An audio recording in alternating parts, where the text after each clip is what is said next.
several of you who are on both boards are able to get that all, you got that worked out. So Go ahead. I'm going to call to order this workshop of the Auburn Water District. It is Wednesday, April 22nd, and we are on Zoom. And we'll go around and introduce ourselves. I'm Mary Sylvester, the president of the Auburn Water District. Bob Cavanagh, trustee. Mike, Hazelton, superintendent. Jason, Jason Paulina, trustee. Steve Milks, city councilor. Casey. I can't hear you, Casey. Still can't. Are you muted? He's muted now.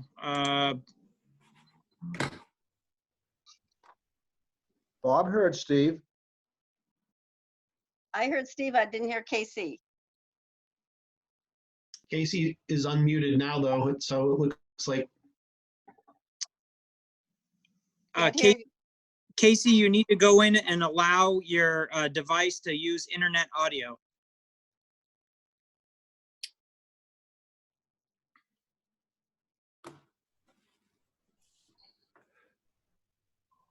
Or you can just log out and log back in and make sure you test your audio when you're logging in to see if you can. Yes. We haven't got you, Casey. We see you moving your lips, but we cannot hear you. How about now? Now I can. Okay. Yeah. Could you introduce Okay. yourself? Casey Geiger, trustee. And Dan Yep, Dan Bilodeau, trustee treasurer. and Mike Mike Broadbent, assistant superintendent. and Tanya. Tanya Dunn, staff to the board. Great. All right. Well, in the first part of our agenda, we have a workshop, and we are going to begin with Mike, who's going to give us a status of operations during the pandemic. And we want to begin by saying thank you to all of our wonderful employees who have worked through a very challenging time, and amongst those infrastructure essential employees who've been on the front line. Mike, talk us through how it's been going, what you've been doing. So it's gone really well. Fortunately, when this all kind of came about and started, the district already had an influenza plan. So as soon as this came up, we enacted that plan. As the CDC and the state ramped up the restrictions and guidelines that they were putting forward, we did go to a reduced staff. We are currently, right now, we're at about half staff. We have some folks who are working from home. We have others rotating in and out, making sure we're covering all of the shifts, all the responsibilities. I'm proud to report we haven't missed one call. We haven't missed one service visit. We haven't, nobody has had a disruption to their utility service from us because of this coronavirus. So that's pretty good accomplishment. We've had to call people in, more staff when needed for a leak that we had back in March, and for some sewer disruptions we've had, but nobody has batted an eye. Everybody's been available, and it's working.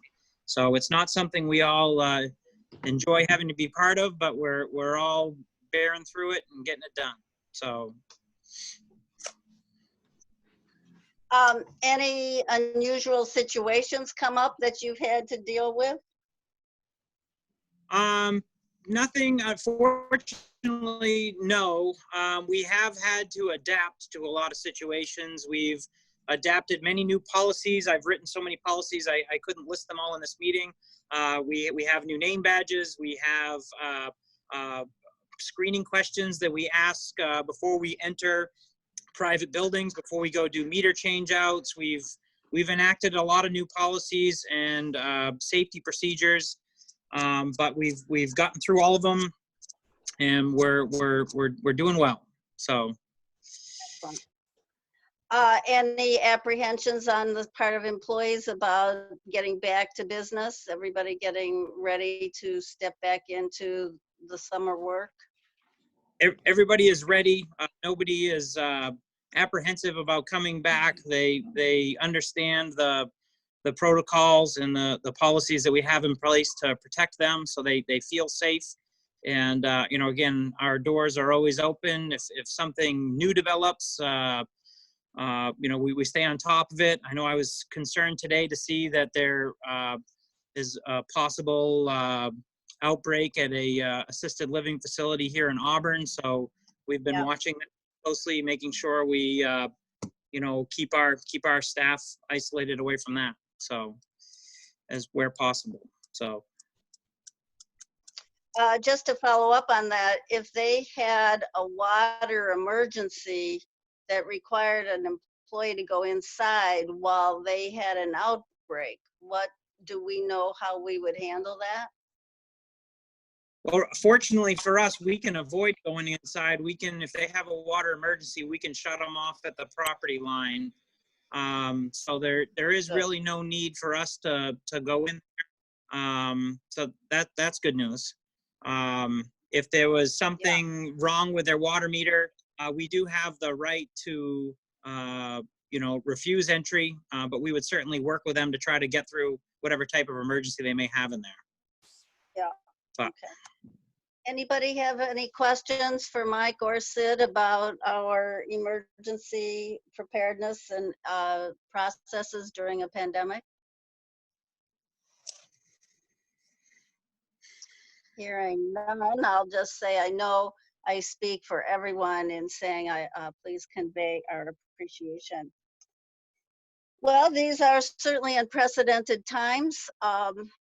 It's something that most people imagine they could live a whole lifetime and never be in the middle of a situation quite like the one we're in the middle of now, with unforeseeable next steps. So a question is some financial impacts on our revenues, since many of our customers have either been shut down, or our larger ones, our business customers are shut down or on reduced operations. Schools, restaurant sector, small business sector hasn't been operating, and I think we don't yet know for sure when it's going to reopen. Whereas our residential customers are probably using more water, but are not necessarily in good financial positions sometimes to handle the costs. So we need to understand this, and I ask Sid to give us first some information so that we can be well informed and in the workshop mode to understand what some of the information is before we move into meeting mode. So Sid, would you please take us through the material that you prepared for us that was in our packet and other things you think we should know? Sure. Mike, I don't know if you can bring up that, there's a couple of sheets there that go over some of the points I'm going to be going over. And as Mary mentioned, there it is. Can everyone see that on their screen? This is all, well, this is also in your packet as well. Try to break it down into different talking points. The first one, you know, like every business, we do expect this pandemic to put some kind of strain on our financial system. The one thing that is difficult to predict is exactly what effect it is going to have on the district. We have, Tanya and I have run some different types of models. We looked at the percentage of revenues that we get from different sectors. As Mary mentioned, the majority, if you look at our, it's in our budget. Most of you are probably familiar with the breakdown of the revenues we do take in. Residential is approximately 60% of our revenue. Commercial and industrial, if you combine them, that's approximately 30% of our revenues. The remainder are public authorities and then some of the seasonal accounts that we have. We did attempt to take a look at the impact that ones that we know are going to have reduced revenues, in particular, as Mary mentioned, restaurants, hotels, and we took all of those accounts, we put them together, made some basic assumptions. Been following the news just like everyone else. A lot of restaurants are closed now, but a lot of them are assuming at some time they're going to open. I've heard it said more than once. They're hoping to be roughly at half capacity by year end. So if you look at the year to date, there have been a few months of regular operations. Right now they're closed. If they do happen to open slowly, by the end of the year at half capacity, we just took a rough number, assumed that they would be at half revenue by year end. The restaurants and hotels only comprise roughly, it's a little under 20% of the total commercial budget number. When you break that down, that doesn't really affect a large portion of our total revenue stream. That only, just taking that analysis and that assumption, that could be roughly a $50,000 hit to our overall revenue. So that is, if you look at our total revenue budgeted on the metered side, it's a little over $2.5 million. And then once we delved into that a little deeper, when you look at other users that are not using water right now, you've obviously got the school system. However, the school system, we're assuming, will be more than made up by the increase in the residential consumption, because the kids aren't at school, they're at home. So they're probably using as much, maybe even more water, being at home. So we do expect the residential side to actually increase. And again, as Mary said, the big question is, what is the not only consumption, but the big question is, what is people's ability to pay going to be? So we did run some different scenarios for that, and I'll get into those in a minute. Just as a little bit of background, as you all remember, we did have a 2020 rate increase that became effective March 1st. The goal of that rate increase was to have 100 days operating cash on hand by the end of 2020, and also to increase our pipe installation from 1.5 miles to 2 miles for 2021. If you look at our current cash on hand, which is in your packets, our current cash on hand right now is almost 800,000. The cash on hand for 100 days operation is 600,000. That's kind of the baseline for that. Our current 2020 budget includes 142,500 for equipment purchase and almost 700,000 for pipe replacement. You can give us the next sheet, Mike.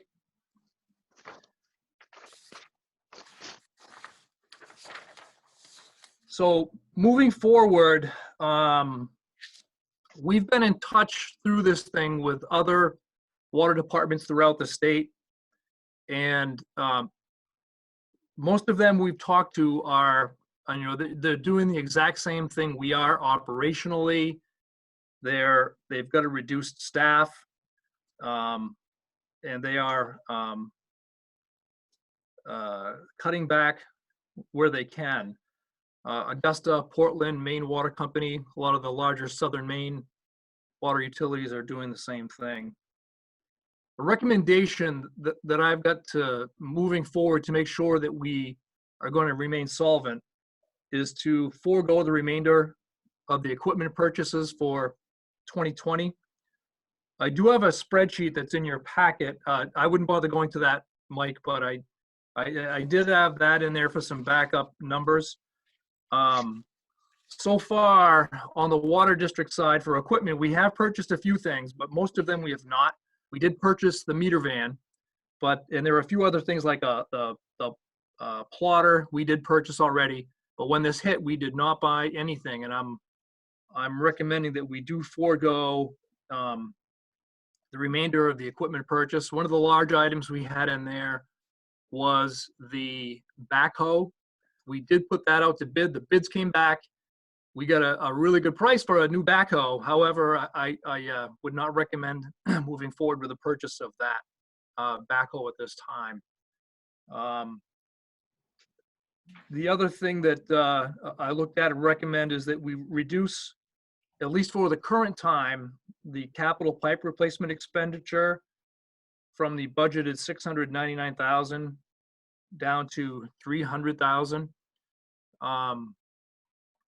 What we can certainly do is, as we move forward with this, I don't think anyone has a real good idea exactly how long this is going to last and how that's going to impact us. We don't have, unfortunately, we bill commercially every month. We have 3 different rounds of quarterly bills on the residential side, so we do not have enough data yet or tracking to know exactly how our revenues are going to be affected by this. So we do plan on closely tracking those revenues and adjusting the budget according to trends. If this pandemic passes, which we all hope it does as soon as possible, there's a possibility that we could get back on track. We simply don't know here today exactly what's going to happen to that, to the revenue. On that reduced capital, there are some projects that we do have some pretty strong commitments for. One of them is the reconstruction of some of the neighborhood streets. The city of Auburn is going to be reconstructing Fern Street, Jocelyn, Holly, Dexter. That went out to bid. The bids came back. They're looking to move forward with that. So in conjunction, we do need to replace the water main as well as the sewer main in that neighborhood. I would recommend going forward, getting that project done. There are some other projects we can do as well that will actually get us quite a bit of footage with that $300,000. The one project I would look at foregoing or at least delaying awarding or going forward with is one in the budget. That is the 2nd Street water main replacement. Next year, the city of Auburn is looking to do an urban renewal to kind of redevelop the New Auburn area. We were planning to go in this year, do the water replacement prior to the city's work next year. I would recommend holding off on that project. If we're not able to do it, we could do it next year in conjunction with the city's work. I'm hoping we can still do it this year, but that's one that I think we could put off and do in conjunction with what they're doing next year. And that's one of the major expenditures in our capital budget. If there is no, for a conclusion to this, if there is no revenue drop, with these changes, we will have, at the end of the year, cash on hand of approximately $1 million. That would be a really good fiscal cushion to have. However, if you look at that, and again, I wouldn't go to it, but I did have some different revenue drop scenarios. I looked at what would happen theoretically if we had a 10% revenue drop, 20%, 30%, and then 40%. If we do have a 10% revenue drop, we would have approximately $730,000 cash on hand at year end.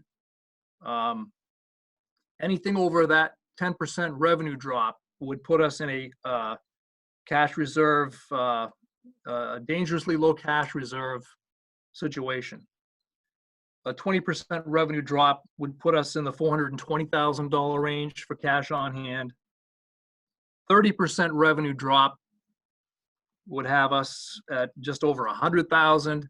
If we had a 40% revenue drop, that would put us in a negative cash situation. So those are just, and it's really hard to predict exactly what impact this is going to have, but my strong recommendation at this time is to forego the equipment purchase and reduce our capital expenditure at this current time. I think we do have some time to track the revenues, see how they're going, and make further adjustments as necessary. So there's an item on new business in our agenda when we move into the meeting mode. This is a time for simply asking more questions and more discussion in discussion mode. And so let me open the floor to anyone who wants to ask Sid a question.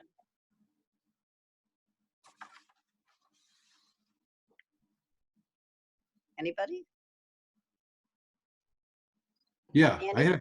I had a couple of questions. First of all, did we ever establish, or do we have established a credit line with a local bank so that we can access it if necessary?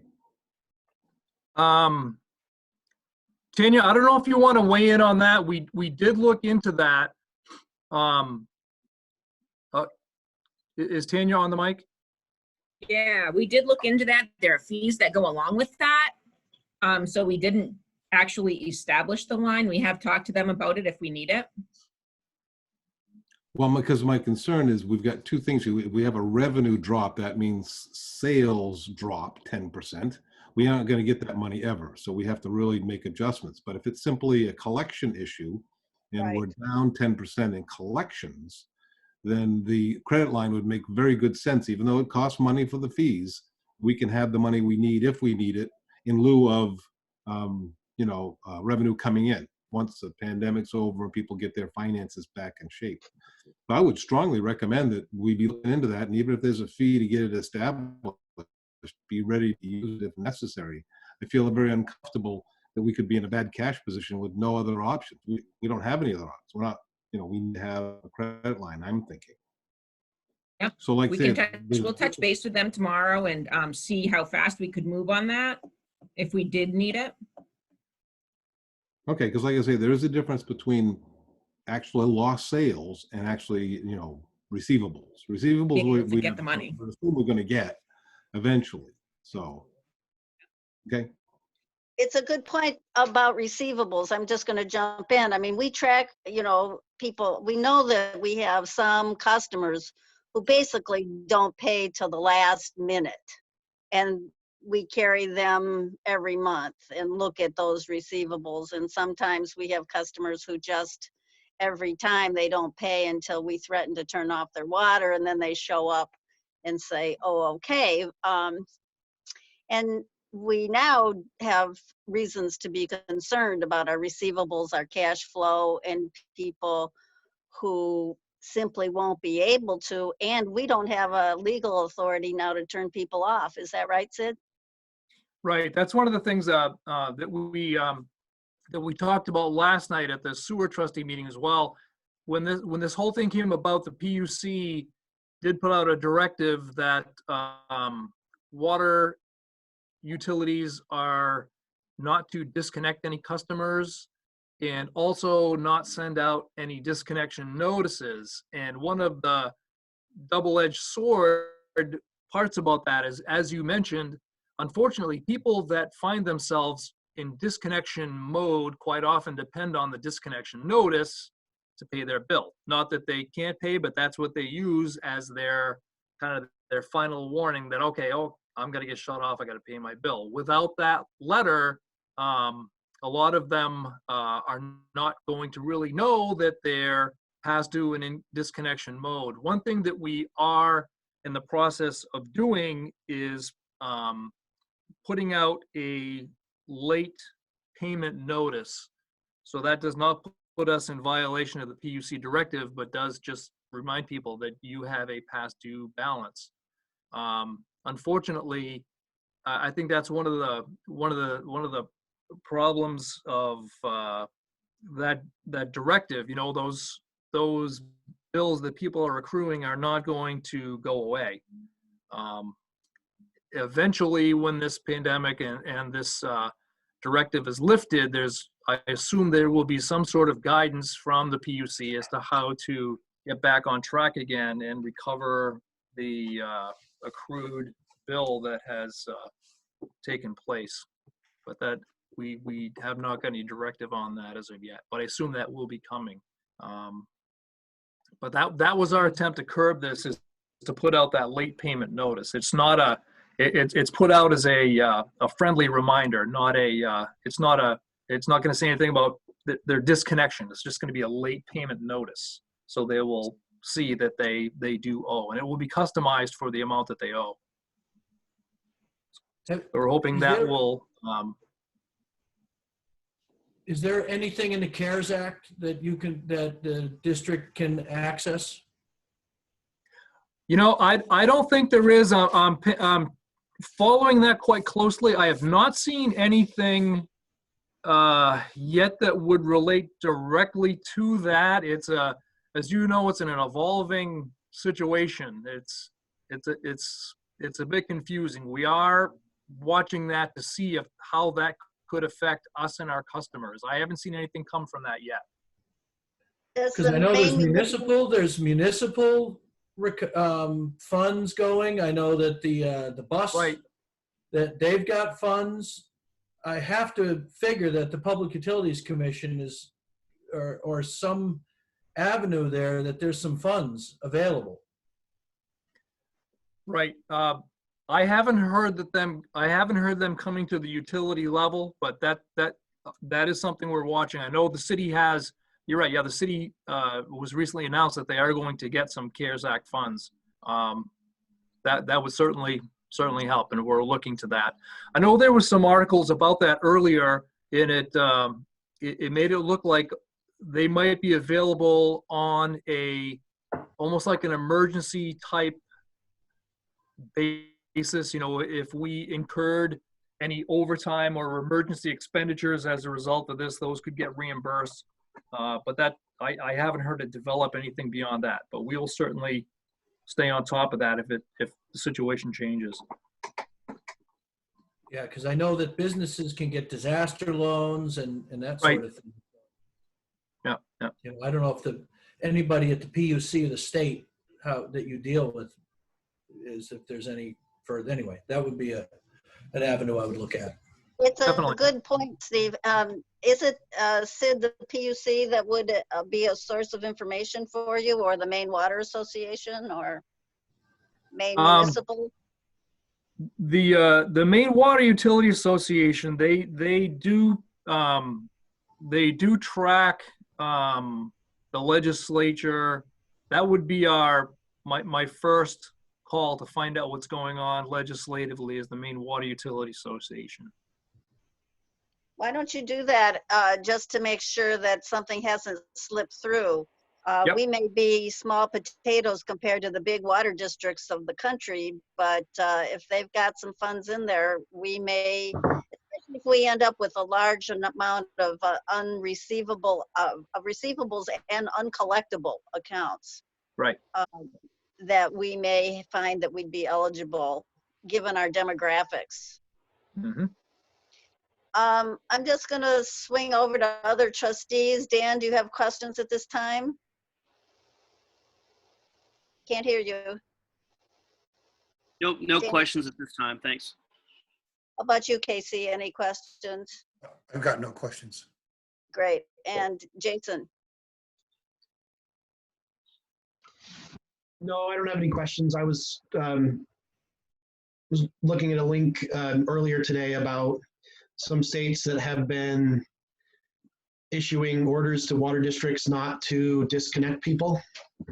Yeah. And I'm not sure if we've already talked about that or if that's something that's coming up, but I just wanted to point that out. I was intended to send that out before, but forgot. Yeah. So just a Sid, thought. you want to talk to I think Sid can tell you about what we have as do not disconnect orders. Sid, could you do that, please? Yeah, certainly. That was an order that came early on in the pandemic, back in early March, actually. Well, I can't remember the exact date, but it was back in March.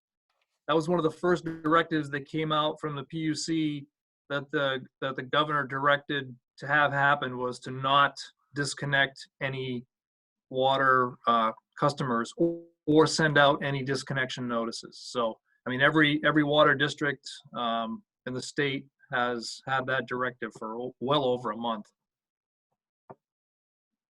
Great. And Bob, any questions that you might have?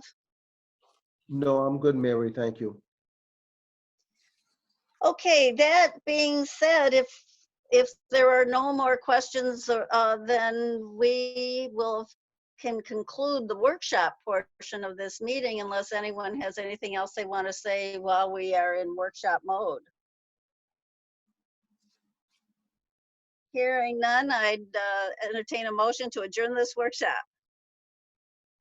Somebody make a motion? Move it. Andy made the motion. Is there a second? Second. Second, Steve. All those in favor? Yes? Yes. Yes, Yes.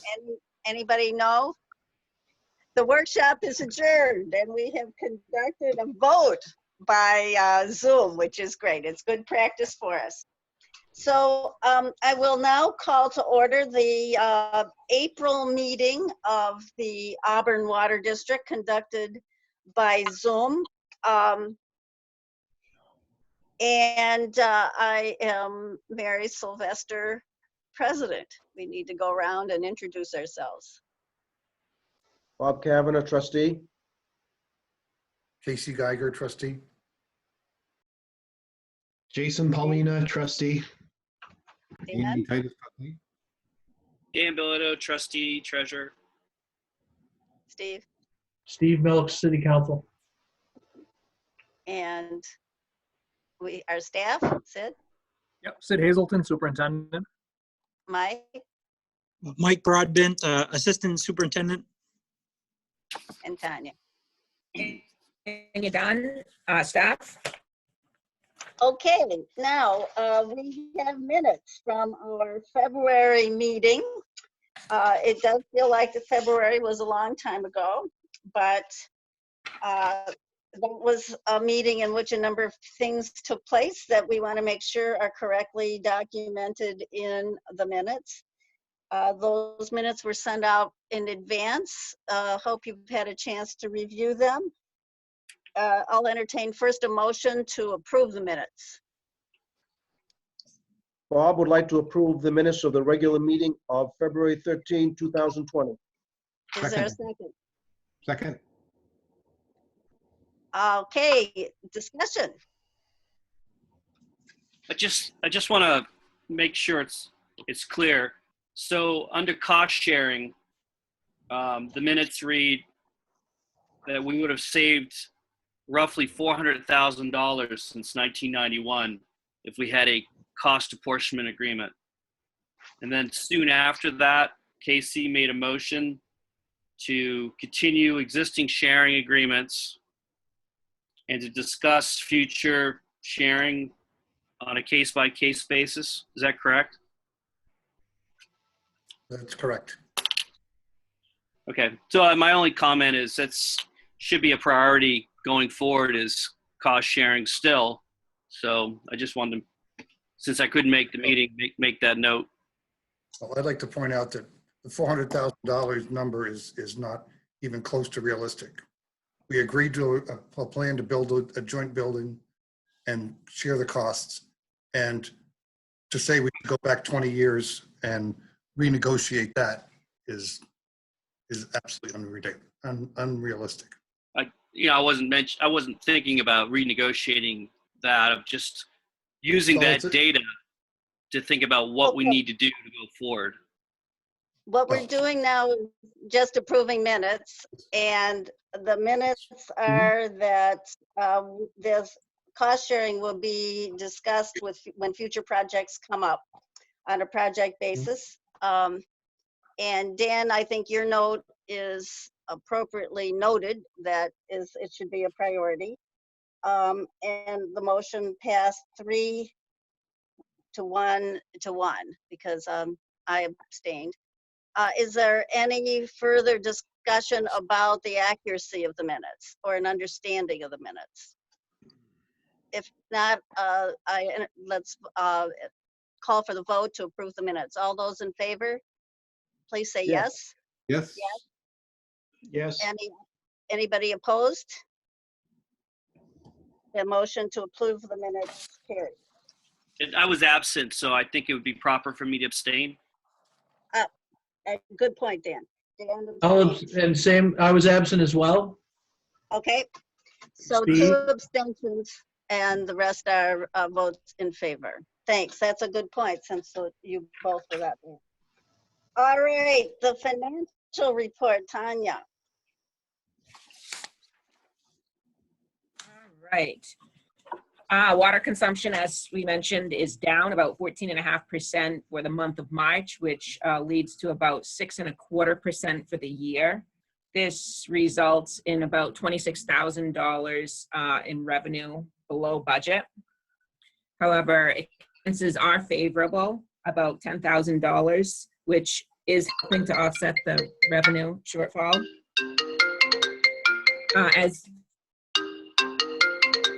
As Sid mentioned, cash on hand at the end of March was $769,000. And we will continue to closely monitor revenues, receivables, and expenses during this pandemic.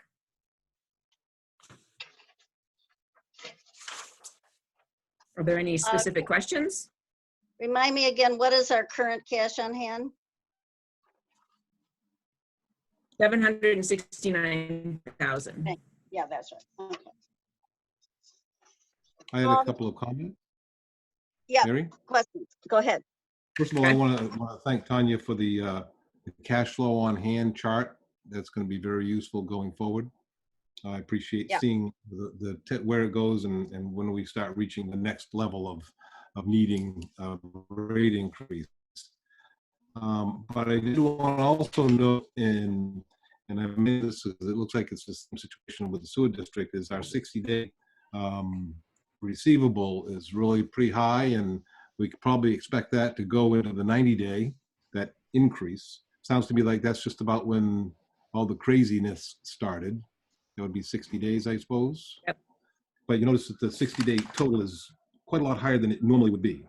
So I think we just need to watch that. And that's the kind of thing where we're going to get the money eventually. We just may have to wait for it. And that's where the credit line would come in handy. Good point. Any other questions about the financials?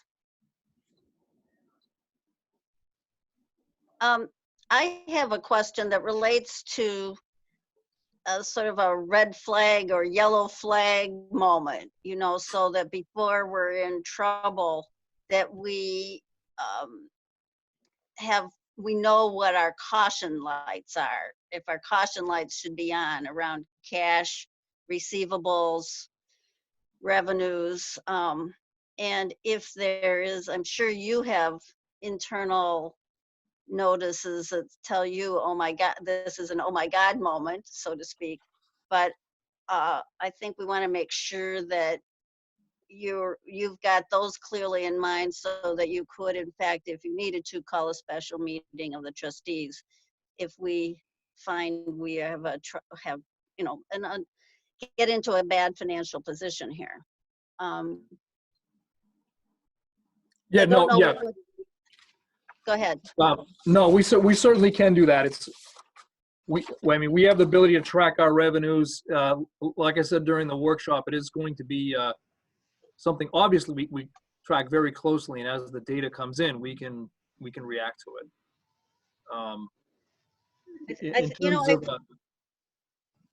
The thing I've been talking, we've talked about this a couple times as trustees. I mean, in general, our revenues have tracked down over the last couple of years.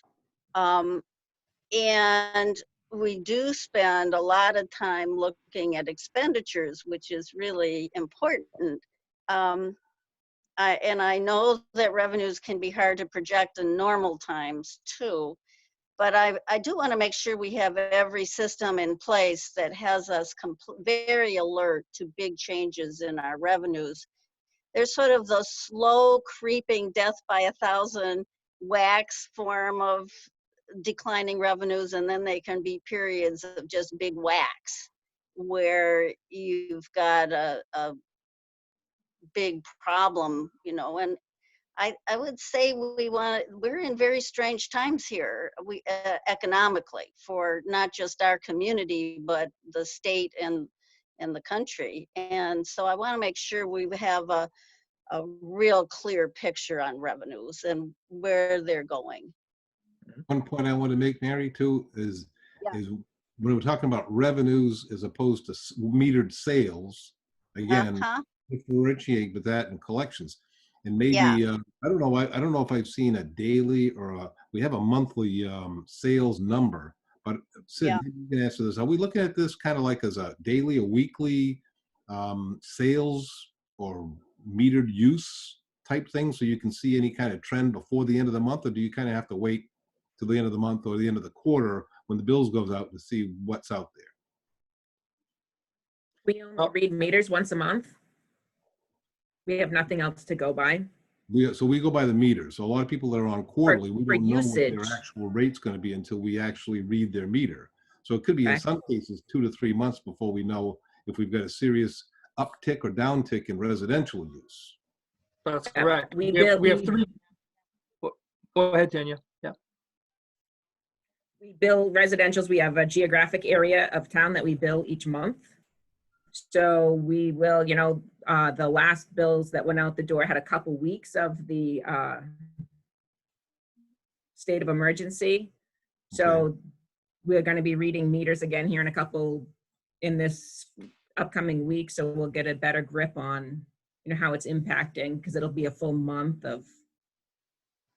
Yeah, cool. Well, I just think it'll be very important for us as trustees that even though there's some way we can get a monthly update rather than waiting until we get the quarterly bills and everything all synopsized, maybe too late by then for us to know what's going on. Yep, it's on our stats page monthly. We've been sharing that. So up in your upper left-hand corner on that stats page, water revenue metered sales versus prior year. Yep. And then the next one down is consumption, the usage. Well, this gets us into our dashboard, and maybe one thing we'll want to do is keep really pay. I mean, there's so many statistics that we can be looking at, but we want to make sure we've got our eye on the right balls and paying attention to, not just cash on hand is certainly one of them, but receivables is one. Sales. That's on our stats page. Yeah. I know it's there. I'm just saying that when we talk at our meetings, we want to make sure that we have our eye on the most strategic indicators of our financial situation. Yeah, but the metered sales is that when you're talking quarterly people, the meter read quarterly. That's not included in this, or is there? It is included, yes. Yep. We send bills out the door every single month. Okay, but it's just quarterly they get billed, but we read them every month. We know what we've got for metered sales every month. We don't have to wait for the quarterly bill from the customer. That's what you're saying, right? Tanya, is that correct? We have the same pattern every year. We read, New Auburn, we read, January every year, January, April. So, we're going to track, that's how we've always tracked it. Okay, I'm just saying that make sure that we're staying on top of what's actually happening, and so we know as soon as possible if there's a serious decline in volume, because really I'm worried more about the volume decline than I am the receivables, because I know we can eventually catch up on the receivables, but we can't catch up on lost sales. Oh, good point. Right. So next month, let's keep our eye clearly on this. In fact, we're going to have, see a lot more of what's going on in our economy by our May meeting, including whether we have reopened for business at all in our state, which we don't know yet what that reopening situation is going to look like. Right. Any more questions about the financials? I don't want to overlook any question anybody has at this time. It's a really critical time of uncertainty and our responsibility to have fiduciary responsibilities. Tanya, you are going to look into getting the line of credit, right? Just so we don't run into that problem. Right. Yep. We have that. Okay, are we ready to move to the ratification of the payment of bills? Mary? Yes, Bob. Bob would like to ratify the payment of bills for February and March 2020. Thank you very much. Is there a second? I'll second it. Great. And are there questions associated and discussion associated with the ratification? I've got a couple of questions. Okay. And I don't need to point out the pages, but it's all wrapped around telephone stuff where we had a final pager notice, a payment for American Messaging, Interado for robocalls, Answering Services Unlimited, and Live Voice. Can somebody tell me how those all come together? And who's doing what? So the pagers, we eliminated the pagers. Everybody has cell phones now, so we got rid of those. Okay, The robocalls are the automated calls that we're using for our disconnection notices. okay, We swapped our answering service. We were having some issues with the one that we had, so we moved to Live Voice. So they will be our new answering service. okay, great, thank you. And then Yes. the only other question I had was Finova proficiency test. What is that? That's every year, because we're a state certified lab, we have to conduct some tests. The lab knows the known results, and it's like a test for us. So they send us these test kits, we analyze it, we send them results. If our results don't match, then there's something wrong with our test method or the way that we conduct tests. But it's a required thing, and it's an annual thing, and it is kind of pricey. Okay, thank you. That's the only two questions I had. Anybody else have any questions? Hearing none, I'll call for the vote. All in favor of ratification of payment of the bills, please say yes. Yes. Yes. Yes. Yes. I'll say yes. And that'd be for both months, right, Mary?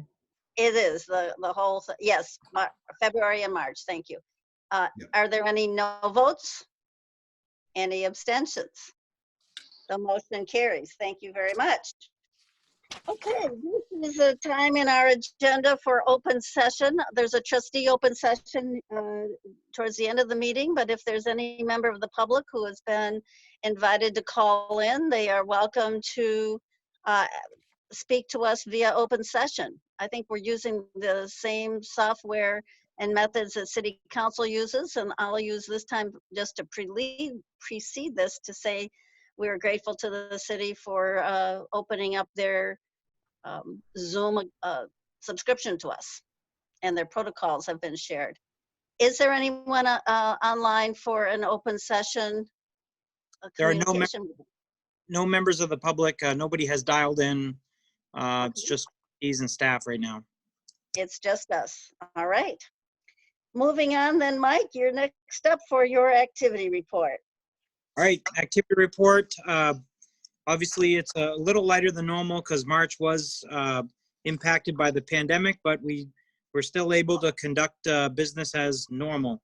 Happy to report we didn't have any leaks in March. That's been a good trend we've had going. Gate work has been fairly light. Again, March is typically a month that we do a lot of wrap-up training. We prepped usually in April and May. We're starting with projects, so we did a bit of that. We had quite a bit of service work in March this year. The frost came out a little bit early, so you wind up having service boxes that get impacted by the frost, and then maybe some late snowstorms and plow trucks that take out service boxes. So there's quite a bit of activity on that. One trend you want to look at, that it's kind of spillover from construction work in 2019, but we've had 8 new services so far. That's up quite a bit from 2019. A lot of that is just construction work that started last year. They're finally going online, and there is going to be a number more of those. There's quite a few facilities going online right now, so that's a nice trend to see. Outside of that, there's nothing out of the ordinary in the activity report to go over. Again, we were doing a lot of maintenance work and prepping for construction. So that's it for the activity report. Thanks. Okay, now we move into new. I had one question. Sure. Yeah. The 123 Rodman Road, 2-inch pipe, 2-inch new meter. Yes. What was that about? So the Savage Safe Handling, they operate, it's on the corner of Twins and Rodman Road. They have some rail cars out back on their facility where they batch up chemicals for sale. And they picked up a new product line, so they built a new building. They added a 2-inch meter, so they're batching up chemicals with our water. Okay, thank you. Yep. I had one question. Sure. Just real quick, I noticed on other activities, we got some new cones that were labeled. Yes. Now, is that, I know that with the city, it was rather a large expense keeping up with things like emergency signage and cones and all that kind of stuff. Is it a major expense on our side, or is it just relatively trivial? Cones, they're fairly trivial, but every other year we've been purchasing about 100 cones. We buy our cones through the same outlet that the city and the Maine Department of Transportation buys theirs. So we get a really good price. MDOT puts them out to bid. We save a considerable amount of money, about $10 per cone, because we're allowed to purchase through that bid. But, cones are one of those things that every year during construction, they disappear in the night, they get run over, they get, we do have loss every year of cones, and we have to keep our inventory up. A couple of the projects that we were looking at doing this year, particularly the new Auburn one, is going to be very traffic intensive, and we need a lot of cones. I know the city's worked with us in the past too, and we've exceeded the number of cones we need from what we have. They've lent them to us, and we've lent cones to the city too, so that works out really well. But we try to keep a minimum inventory of them on hand so we can manage our projects properly. Well, I remember when we did the Minot Avenue last year, I think there was a rather large purchase because Minot Avenue was a large project. It was last year, the year before. That was 2 years. It made me think 2 years ago. So what I was thinking is it possible, maybe with all of our tools and equipment like that, is there tracking systems? I mean, nowadays it could be relatively cheap to have a tracker that goes on each piece of equipment, and then you can know where everything is. Maybe it's not that expensive. Via your smartphone, you can see that you have 100 cones out there and 50 of them are missing, but they're at other locations that you don't expect them to be at. I know I've seen them before in locations I never expected to see them, and then all of a sudden they disappear. I hope they got back to you. But is it expensive to do that with tools and other hand tools and anything that might be a little bit expensive we want to track anyway to save theft or loss? Is that something that we could look into?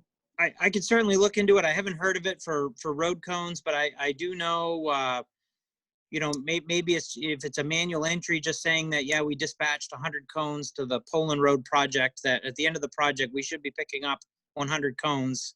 And maybe we see, what the loss was. If we put out 100, we only picked up 75, what's going on Poland Road or whatever project we lost them. Most of our equipment does have GPS tracker on it, the newer equipment, but I could look into something for stuff like cones and other tools that we use, maybe that we could track. Well, if an RFID chip only costs a couple of bucks for a chip, and you could put it on a cone and track it with your smartphone, and you're saving a $20 or $30 cone if it's missing? Yeah, about $12 per cone right now. Okay. So, I mean, that's still, it's a huge expense. I know the city has a huge expense of those too because of loss, mostly not wearing out. So, right. In order to recover those, you'd have to have an RFID chip reader near the cone. So you'd have to know where the cone is to even attempt to get it back. Well, yeah, I'm not saying we make it overly complicated. I'm saying because technology has changed now so much that if they put an RFID chip on every article of clothing in a store, It can't be that expensive. Yeah, but it goes out the door and you got a reader at the door. Yeah, well, we could, I don't know what the distance is for those readers, but. I can look into it and see if there's anything out there that we could potentially utilize. That's for sure. Okay, Thanks. that's all. Thanks. Any more questions for Mike? Mary, can Bob jump in? Sure, please. Yeah, I remember, I think it was 2 years ago, Mike, we spent $600 on cones, did we? Yep, half water, half sewer. So we would have spent about 1,200. 1,200. Thank you. Anybody else? All right. Hearing none, we conclude the activity report and move on to new business. An agenda item is possible changes to the approved capital spending or budget. And we have Sid's recommendation that there be a change in not purchasing any more of the budget approved capital equipment and reducing our pipe replacement capital investment costs significantly. So that is a recommendation from our superintendent on the table for us to consider, given the uncertainty of our financial situation and the certainty, at least, of some economic downturn that we are headed into. But this is a time for us to look at that recommendation and consider what we need to do here in this unknown time that we are facing. Mary, I'd like to make a motion to forego the remainder of equipment purchases for 2020 to reduce the capital pipe replacement expenditure from $699,000 to $300,000, and to closely track revenues and expenditures to adjust the budget according to trends. Thank you. Is there a second to Dan's motion? Who was the second? Steve. Steve. So motion from Dan and a second from Steve. Is there discussion of this motion? If I could just quickly clarify, on the equipment purchase in the spreadsheet I did have to spend under the equipment budget $58,750. That includes as I mentioned, something that's already been purchased. The meter van's already been purchased. The shop workstation has been purchased. Plotter scanner has been purchased, and we do still have to, one item under that is the 2017 excavator, which we have a yearly payment on. So I'm recommending on equipment we spend a total of $58,750 in lieu of the budgeted amount of $142,500. I just wanted to clarify that because we do have the only obligation we have moving forward that's not in that, we do need to pay for the yearly payment on the excavator, which we split with the sewer district. That's the only item. I can do a friendly amendment to spend $58,750 for equipment purchases for 2020. Yep, that would do it. Thank you. Is there any more discussion on this motion? Yeah, one question on that, Mary. Yes, It would allow us to revisit this, say, in 3 months when we find out there really hasn't been an effect on the budget and we're right in construction season. We should be allowed to go forward on needed projects if there's no cash position problems or revenue problems. I mean, how's that sit with others? Well, every month you look at your revenues and your expenses and you adjust if need be. Well, I would want to make sure that's part of the amendment, is that it can be adjusted if need be in the future. Yeah, and I'll include that as an additional amendment to my original motion. Very good. Yep. Does that even need to be amended though? Because as we look at this, wouldn't a change have to be automatically brought up? Wouldn't we have to come back to this and approve it anyways once there are changes made? I think we just feels like we're getting too specific. The general intent was understood by me, at least. This just clarifies that we will revisit it if revenues shape up. That's Yep. all. I Either think way, it's we a, still have to vote on it. it works for me to have that explicit in the motion if it's okay with everybody else. That being said, any more discussion? Hearing none, I'll call for the vote then. Everyone in favor, please say yes. Yes. Yes. Yes. Yes. Anyone who votes no, please say no. Any abstentions, please abstain now. The motion carries. Thank you very much. Water quality.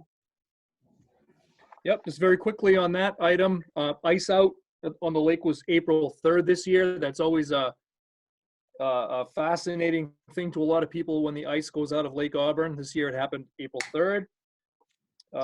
It's been very busy at the lake since then. We have installed the docks, parking lot was swept, the buoys have been installed, gates operational, so Lake Auburn is open for business for fishermen. We are beginning our perimeter sampling program as we do every year, so that's firing back up again. We're going to start testing the reservoirs every week. As you know, we did have a few big rains. We've been adjusting the dam, the outlet dam in response to that. We just had it turned down just recently again. It looks like it's getting back down to normal levels. So that's something we're monitoring closely. So I guess that's kind of it for water quality. Okie dokie. Any other project update? Do you want to insert here? Mike, did you want to bring up the Fern Street project at this time?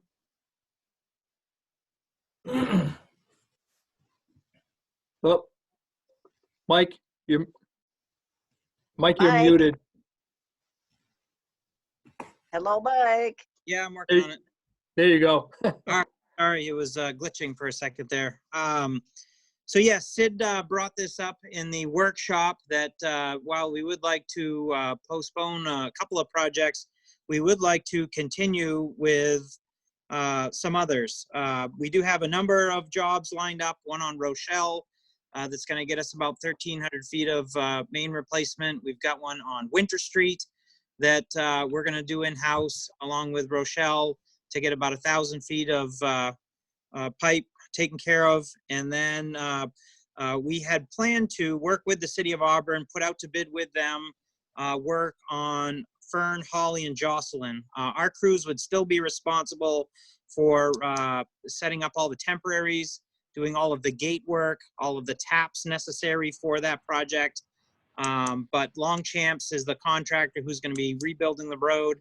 It makes more sense to have them lay the pipe in and then backfill the project, and that should go well. So they did put that out to bid. Longchamps was the low bidder. The numbers that came back through the bid process were very favorable for us. So we would like to proceed with that. For that portion of the work, it's $153,465, and that's going to get a good charge of cast iron pipe out of our system. So I would like the board's support. Those are our capital projects that we have in our budget. We would like to proceed with those. So typically we get a vote in support of that. Thank you, Mike. I'll entertain a motion. I'll make the motion. Thank you. I'll Was there a second that second? motion for the $153,465 for Fern Street pipe replacement to Longchamps. Excellent. Is there any discussion? All those in favor, please say yes. Yes. Yes. Yes. Anyone who wishes to vote no, please say no. Any abstentions? The motion carries. Anything else? That's it. Thank you. Great, thank you. Sid, you wanted to give an update on the city council presentation. Sure. Back on March 16th, I was invited to talk to the city council during communications of their city council meeting.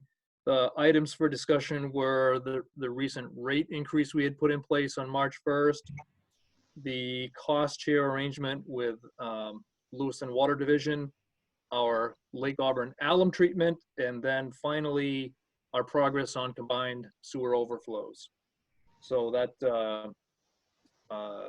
happened on that date.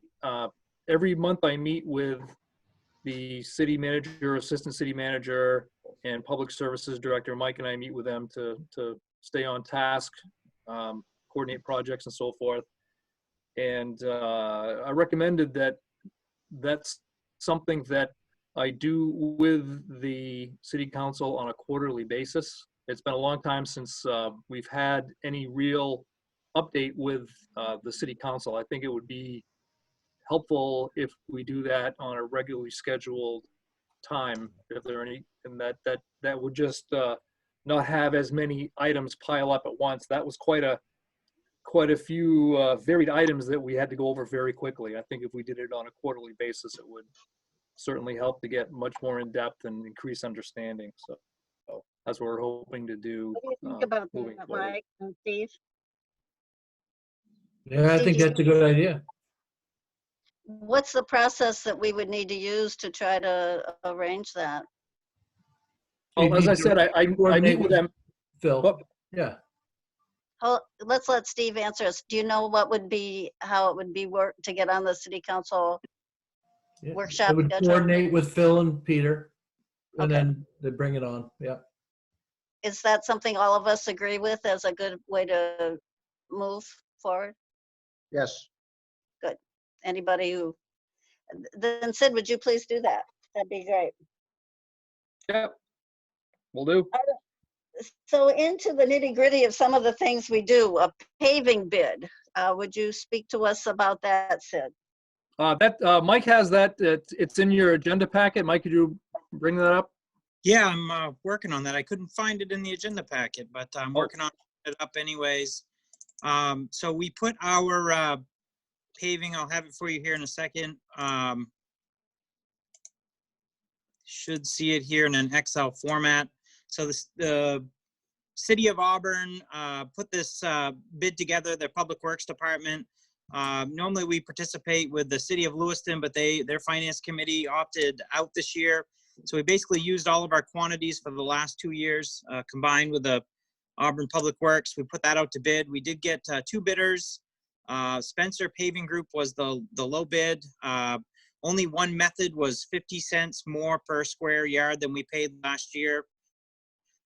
So that is a really good bid. It's good prices to see. Mainly we do this method A, so that's a good number for us to work with for 2020. So we'd like to proceed and award that to Spencer. Okay, is there a motion to support Mike's recommendation? I'll make the motion to award the paving bid to Spencer Paving. Is there a second? Bob seconds that. Is there discussion? Hearing none, all those in favor, please say yes. Yes. Yes. Yes. Yes. Anyone who wishes to vote no, please say no. Anyone who wishes to abstain? Casey's got a thumbs up. All right, he's got his You little can do a finger. reactions here and you can. All right, the motion carries. And we have a paving bid, the chemical bid extension. Who Yes, wishes to speak to that? Yeah, the chemical bid, normally this time of year, the pavement bid and the chemical bid go hand in hand and get awarded in the same month. This year is a little different. The chemical bid that we have, as you know, Chris Curtis, our treatment plant manager, coordinates this chemical bid every year. It goes out. We get prices back. This year is a bit different with suppliers with this pandemic that's going on, a couple of things are happening. Number one, Chris does not have a whole ton of time to devote to this bid process with all the things he has going on. But more importantly than that, he's been in close contact with all of our chemical vendors that we use. The current contract that we have has an automatic 1-year extension option on it. And looking at the industry and how things are going, it looks like there might be an increase in the price of the chemicals we use. We use sodium hydroxide. That chemical is used in a lot of different industries, and a lot of the industries that use it are no longer either manufacturing things or they're cutting back. So there's a chance that that sodium hydroxide could go up significantly. He's talked to the vendor. We also utilize sodium hypochlorite, chlorine. Both the caustic soda and chlorine are currently supplied by one vendor, Univar. Chris has talked with them. They're more than happy to extend the price for the year as the contract calls for. The other item that we normally put out to bid is the fluoride. That is a different company, Baremco. He's been in contact with them. They're more than happy to extend the price.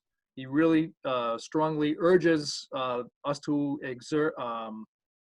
exercise the lock-in price for a year. We've worked with the city of Lewiston as well. Their purchasing agent is on board. We were waiting to see the trustees' reaction to this, but I think the Lewiston side of this would be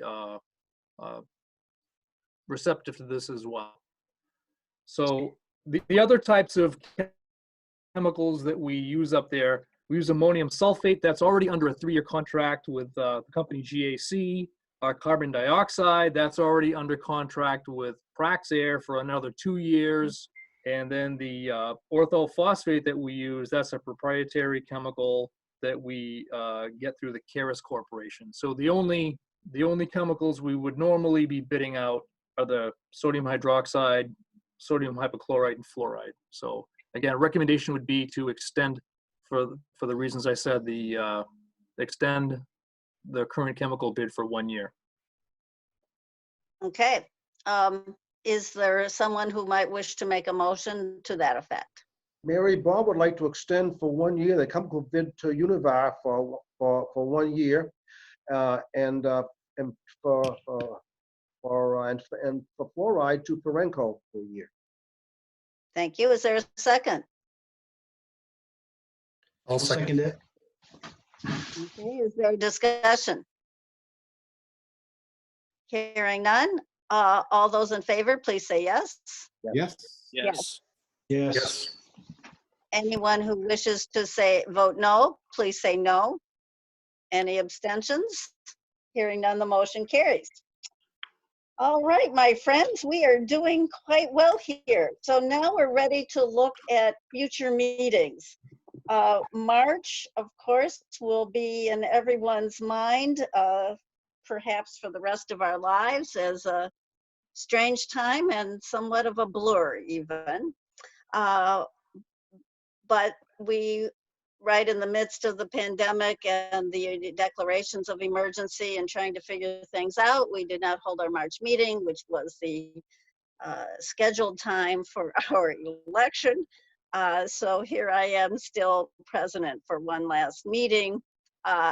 It is certainly in keeping with our bylaws and good practice, and certainly my wishes that we schedule the election of officers at a future meeting. And I would like to look at calendars with you and suggest that we meet again on May 6th for a special meeting that could have a few agenda items on it, but one of those agenda items would be the election of officers and the annual meeting.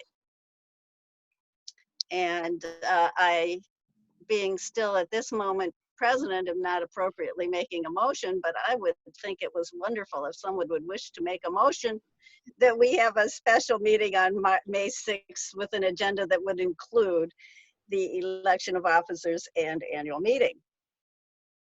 I think we could do the election today, Mary.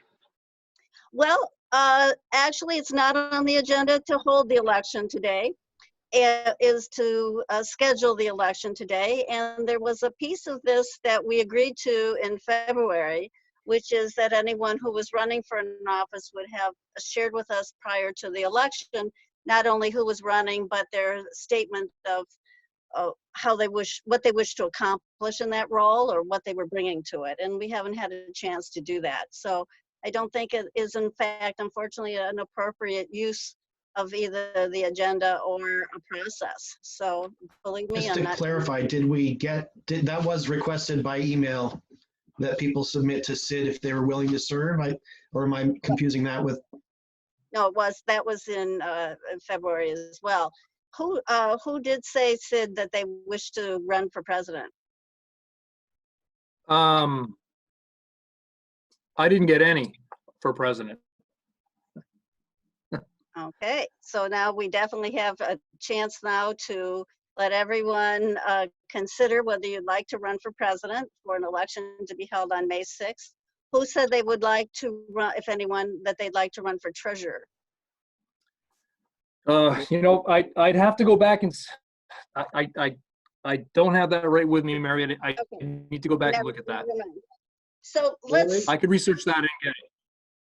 I'd like to ask that we schedule the election for May 6th, 2 weeks from today, that anyone who would like to run for president will not only send Sid your indication that you'd be willing to serve, but what you would bring to the role, who would like to run for treasurer, and what you would bring to the role. The Lake Auburn Watershed Protection Commissioner position is open, who would like to run for that, and what you would bring to that role. And I think that's the right way to hold our election in 2 weeks. All right, well, I'd just like to comment that the sewer department nominated and put there as president, and they got it done in about 5 minutes. So that was what happened yesterday. So I They understand. must have had it on their agenda. Okay, we've been able to make modifications to the agenda. Everybody's time, and I just would like to comment that everybody's time is, pretty valuable. I'm not interested in being president another hour. So if someone wants to be president and run for that office tonight, everyone here wants to conduct this election tonight, then let's proceed. Is that what do the bylaws read on how you're supposed to do the elections of the president? That's my question, and I don't. The bylaws would have suggested that we would have conducted the election in March. And last year we were unable to complete an election in March, so we held it in April. Hey, Was there a nomination process? And my question is what's the process normally? Is there a nomination process? Because in most years, there is one person at most who has been willing to run for any office. Last year, we had conflict in March, and so there were 2 candidates for president, and so we had a ballot. Let me ask, is there anyone who wishes to run, to conduct this election tonight? Is there a motion? Mary, Sure. one question. I want to just be clear. My concern only is for transparency reasons. Whenever a public meeting is held and the agenda calls for something, you must do it. If it's calling not to do something and you do it anyway, I mean, not that it makes a lot of difference for us, but on city council, if they tried to do something that wasn't on the agenda or was part of a workshop, or they decided to add it to the agenda without the public notice, could be a problem. I agree. I'm not sure if this would be a problem or not, but maybe it could be somebody who say, well, wait a minute, I wanted to be there when they were doing the elections of officers. I wanted to listen in. And you guys you pulled a fast one by having it on the agenda to discuss, but then decided to vote to have it anyway. So What that's I thought too. I agree with you. I mean, it's unfortunate. I think that we probably could do it over this channel. It worked out pretty well yesterday. But unfortunately, because it's not part of the agenda, the transparency issue could be brought up in the future. I can see that. Was the Andy, agenda but my concern would be putting this off for a special meeting is even less less conducive to anybody participating if that's just the one item we're going to be addressing. And this was supposed to be on our agenda for last. It was 2 times ago. It was on our agenda to decide for March. So in February meeting, we left saying we're going to come back in March after having gotten these emails. And I thought that I had seen the email discussion happen.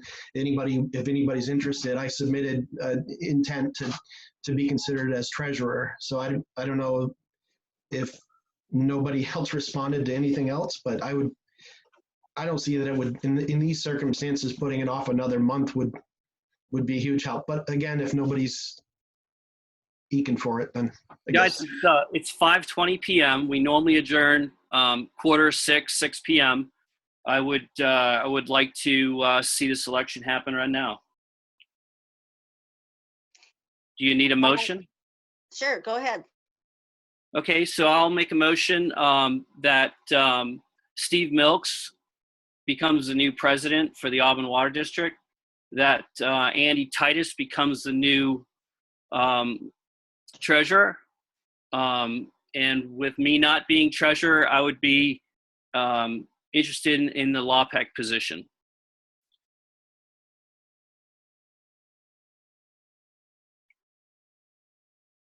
Well, first of all, I mean, I will accept the nomination for treasurer, but I would rather, I think it's very important that we vote for each one separately, as opposed to a slate.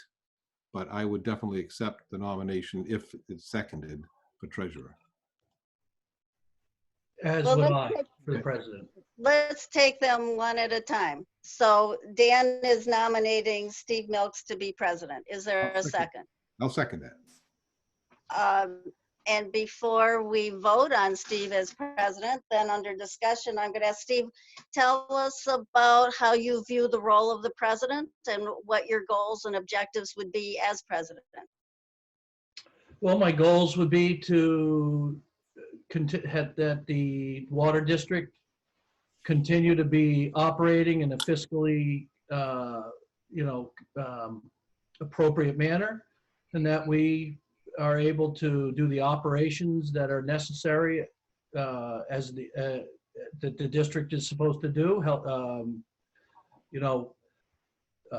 water, healthy water, and appropriate service to their customers. So I think at this point, for the most part, I think that the district does a pretty good job. So I would want to continue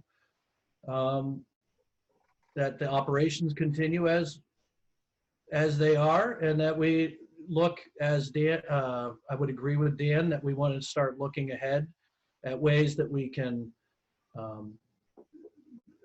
address potential cost sharing as they come up. But my goal would be that we continue on and run in a fiscally appropriate manner.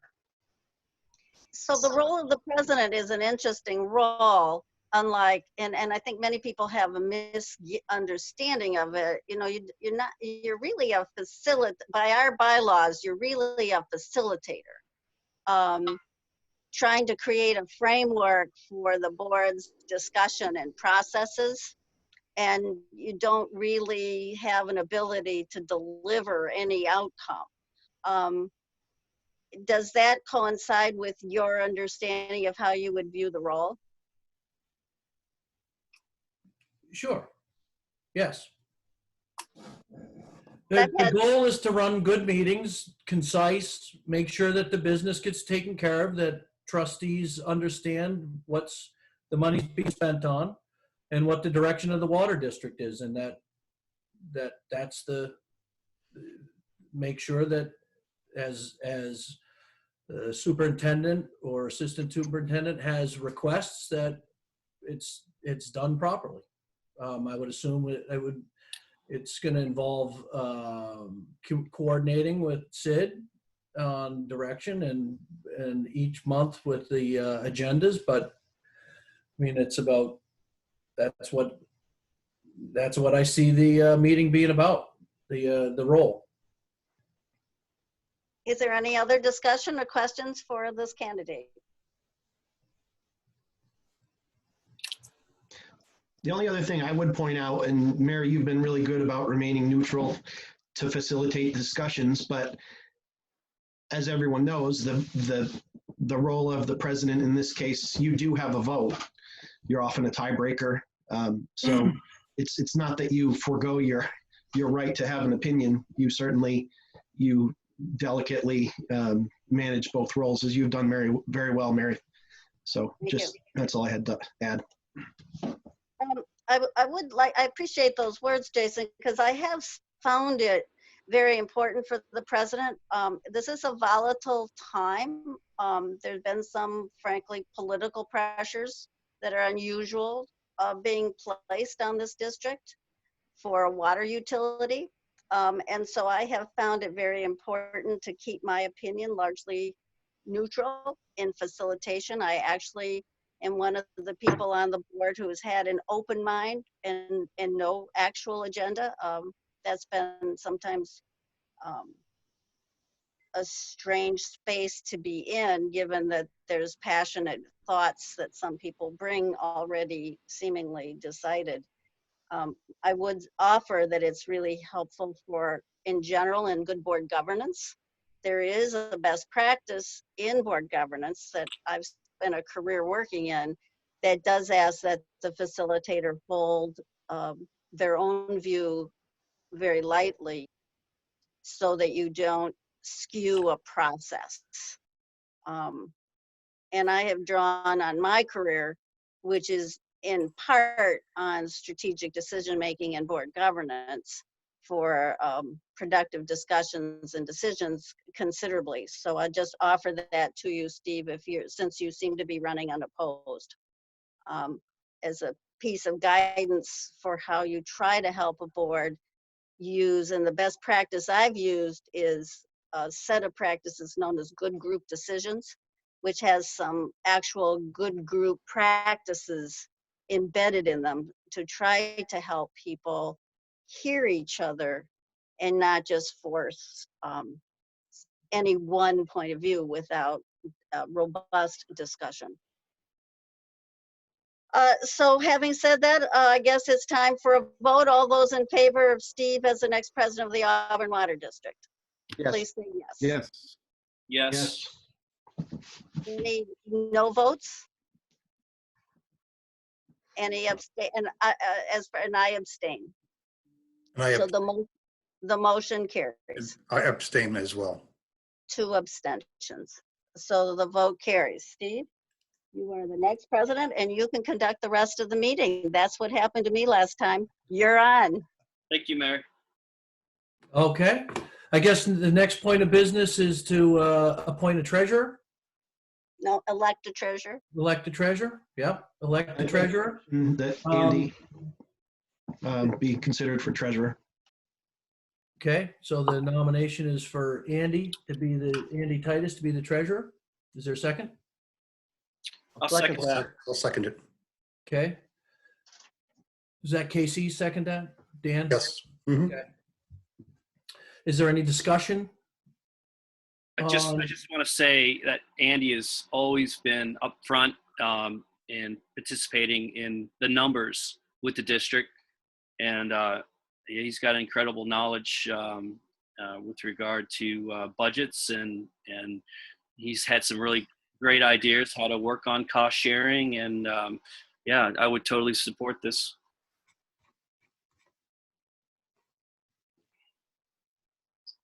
Any other discussion? Okay, I guess then we go to a vote.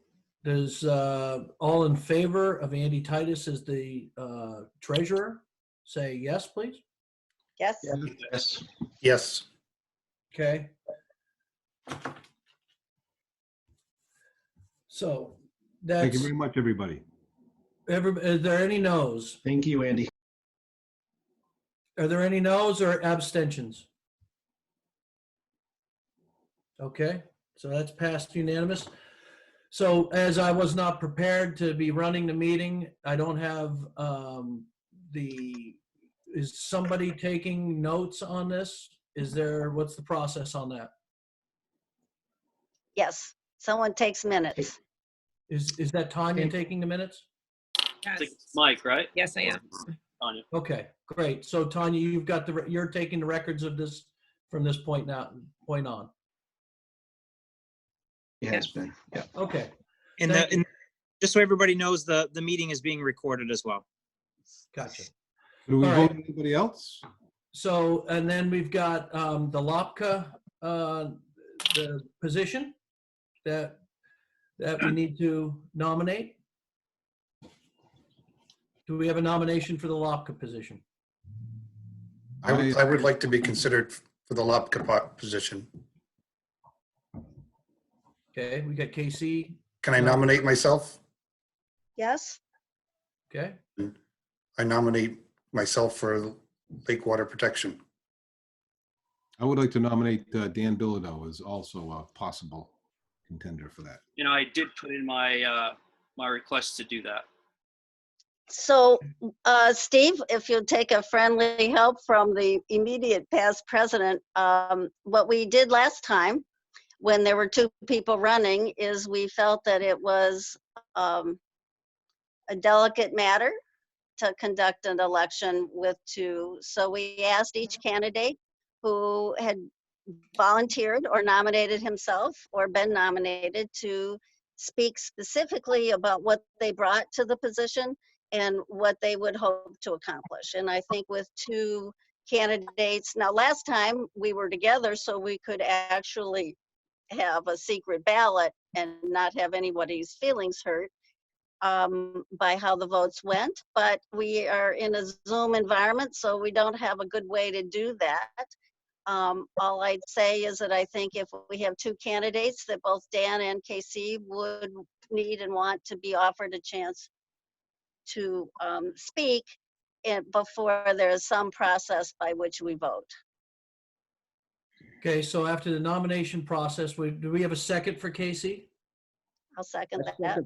second for Casey. And then we got Dan. Do we have a second for Dan? Can I second? Does anyone else want a second? I'll Dan? second Dan. Okay, Jason second. So now we got discussion. Does Casey and Dan like to have a couple of minutes to Sure. discuss their positions? I'll say that I've been on the water district for 20 years. I've attended the lake water protection meetings for at least the last 10 years, that I go to almost every one of those. And I very much have been doing this to protect the lake and feel that I would put the lake's needs and first, in my opinion, and absolutely help protect the lake and its mission. And having gone to the meetings for the last 10 years or so, I do know very well what they're involved in and technical and legal sides of their issues. Okay, so that's a Lake Auburn Water Protection Commission. Dan, you want? So I started going to meetings in 2005 on a regular basis. They meet scheduled 6 times a year, but they really only meet 5 times a year on average. And I've been there both in favor and offering also a different view, which is where I would really bring something to the table as far as an opposing or a different view. It seems like every time I go to a meeting, it's something reasonable using data to protect the lake, or something unreasonable like their current logging operation before they amended it. I was there opposing what was going on, and as without being a commissioner, I had no vote or I had no say. So I've been very interested in doing this for a long time, and I just think it's about time that somebody gets on LAPEC that might not agree with everything that they're doing, that there are other ways to protect the lake and also promote recreation and responsible development and review our ordinances to make sure that hey, the city of Auburn is not losing their shirt on this. So, and I bring that to the table as well. I bring the city into it. I bring the water district into it, and I bring LawPEC a new view. Okay. Does anyone else have any comments that they'd like to do, that they'd like to discussion?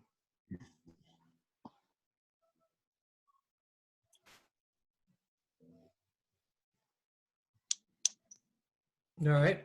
So I guess, given that we can't do a blind vote because we're on Zoom, I think probably the next best thing is we're gonna We have to could put do it on a public. mailing vote. We could do a mail vote. You could just text into the administrator as well, right? Yeah. Yep. Okay. Does everyone have, Mike, do you have are you the administrator, Mike? Yep. What's your number? Well, if you just get into chat, if you go down to the bottom, you'll see there's an option for chat, Yeah. and then you can chat directly with me. If you send that in, I will see that. Okay. So now we're going to do a vote. Everybody's going to privately. Oh, I see. Direct message to. Privately chat through the chat box. Privately send Mike Broadbent your vote for KC or for Dan. Steve, Bob here. Yes, I sir. do not own one of these units, and I don't understand how that works on these. Is there an option I have of letting Mike know personally, since I'm in the same building as him? Yes. What, if everyone else is okay, that Bob writes his selection down and hands it to Mike. Is there any objection to that? Nope, I guess not. Okay. So Bob will hand his selection. Everybody else is good with a chat box vote. That's a good selection. That's a good suggestion, Mike. Thank you. Okay, I'm getting a few tests from a couple, so bear with me.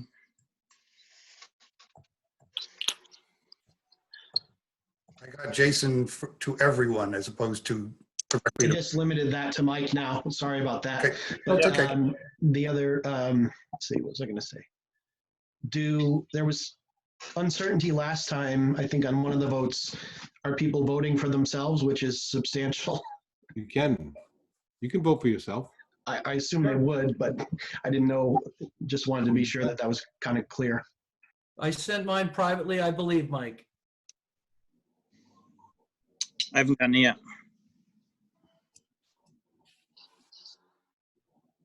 Are you saying we're voting, just send that over to him now? Or are we waiting for something? Nope, I think the vote is, Get over. let's send the vote to Mike. Did you get mine, Mike? I did not. Hmm. Did you get mine? Nope. I've got one from Dan. Did you get mine? Oh, mine just went through, I think. You Mike, have did to- you get mine? I've only gotten one from Dan. Hmm. haven't Mine got- says it was sent to you. Which, yeah. I've Mine got does too. sent from me to Mike Broadbent privately. KC and I are both big guys, big boys. We can handle if you want to do the voice vote. That's fine. I'm good with a voice vote. I'm certainly a big boy and happy to let people know how I'm going to vote. I have Does no anyone have a problem. problem with a voice vote? No problem. Okay. I'll start. My vote, Steve Melks, my vote is for Dan Bilodeau. Jason, what's your vote? Dan, Casey? Myself, Okay. Mary? I'm still thinking about it. Okay. And Andy? Yeah, Dan? Okay. Bob? Yeah, I've submitted a written one. You want my verbal one now? Yeah, if you don't mind. Okay, Casey Geiger. Okay. Yeah, and I voted for myself. So if I'm correct, that's at 4-2 right now? Yeah, I'm gonna abstain. I have real strong objections to the process we just used, and I can't be comfortable with what we're doing right now. So it's better for me to abstain. Okay, one abstain.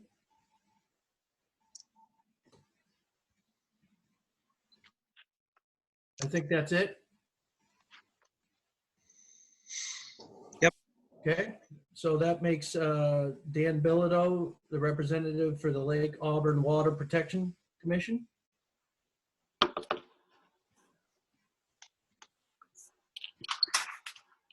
Okay,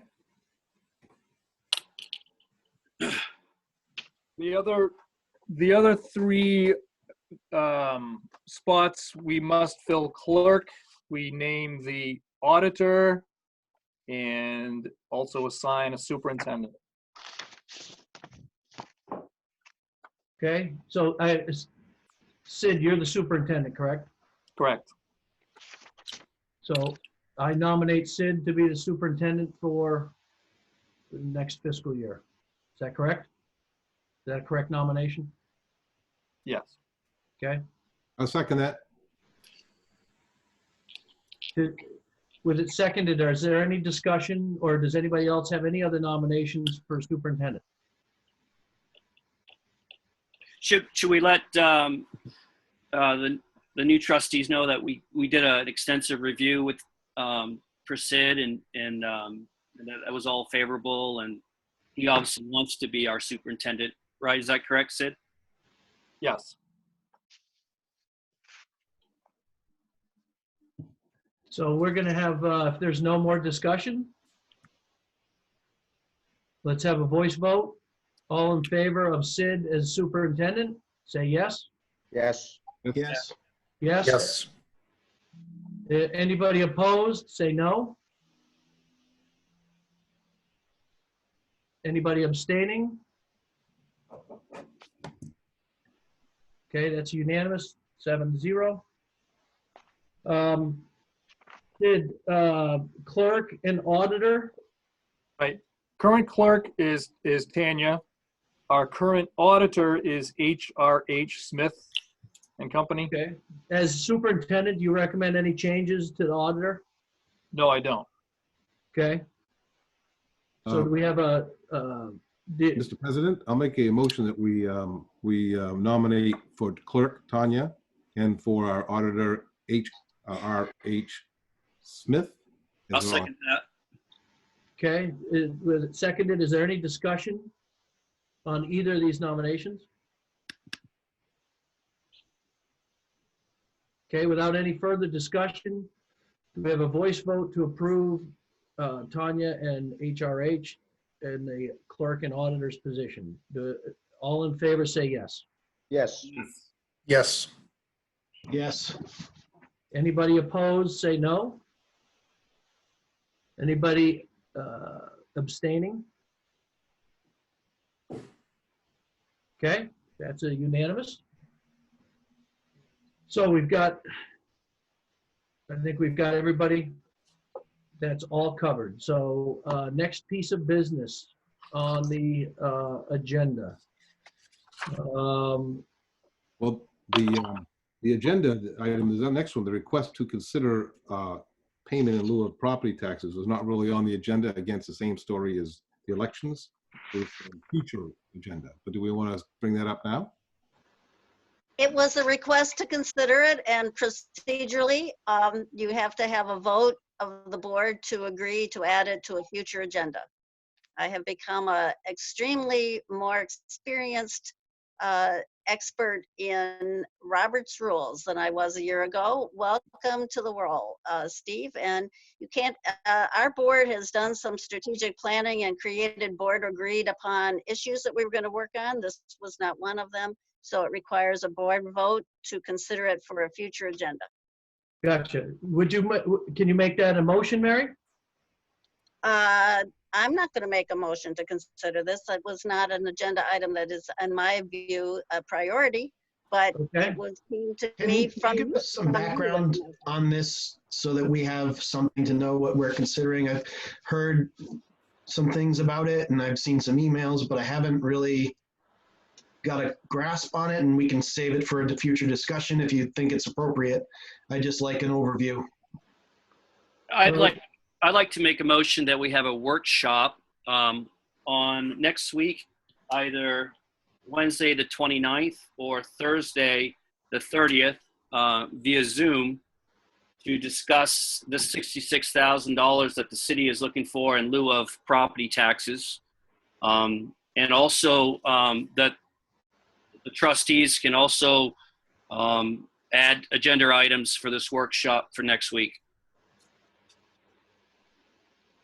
Is there a second?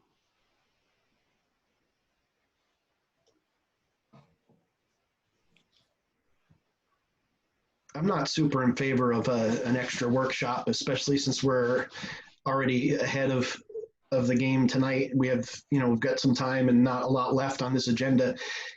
Can we discuss it and then decide if this is going to be a future agenda item? I mean, Well, I'm definitely in favor of having it as a future agenda item, but we kind of need to know where we're going to get the $66,000. So we need to be creative there.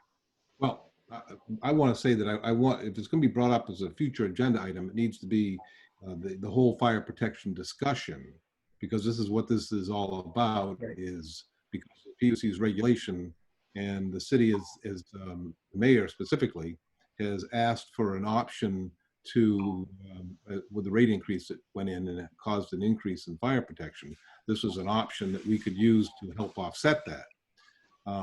I'm not sure if that is even something we should consider, but if we do, it should be at our next meeting, and maybe look at other options too in the future for the way the PUC does this. Because again, I think in our particular case, both cities and larger cities pay an awful lot for fire protection that they shouldn't pay. But we can't change that, and I don't know that in lieu of taxes is going to fix that. So I think it should be an agenda item, but maybe for the next meeting. And consider more than just that. Also consider the whole PUC thing and see how we can help make a change to a very unfair funding formula. I like that idea. I can retract my motion. Okay. So there's a motion from Andy to put this onto the agenda for the next meeting.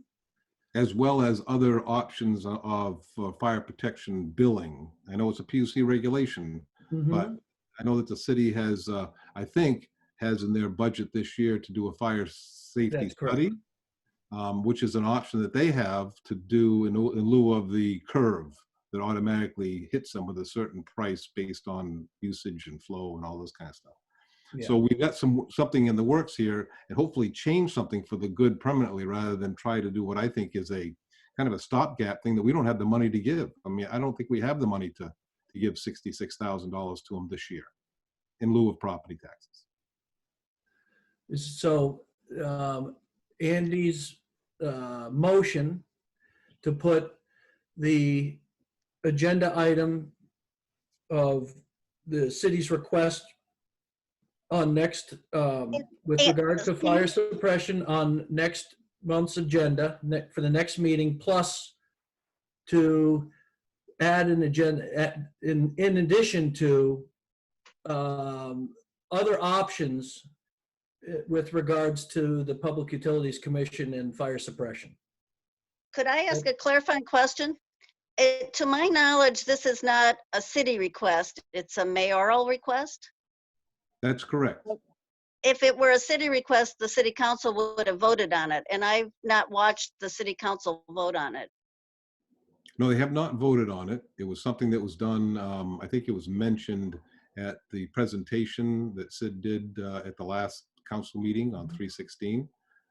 So it's something that's been thrown out there as a possible answer to the problem that we have with, again, I think an excessive fire protection fee. Right.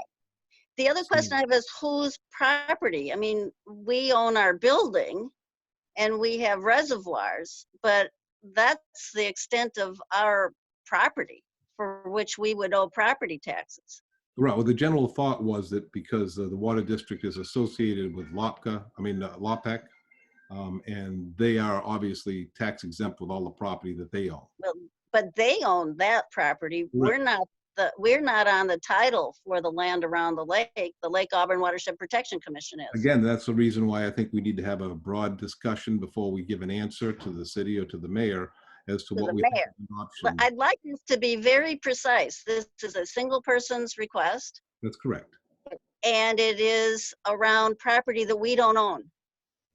If you want to know what we owe in lieu of the taxes on our wonderful building there on Court Street, Yeah, that's not what they're talking about. Yeah. I thought not. So we should be extremely clear on, we don't own that land. That's correct. I mean, we're into legal territory here. We have a charter. We are, this is not land we own. If you, as Dan, now that he's been elected to the commission, wishes to bring this matter forth to the commission. Absolutely.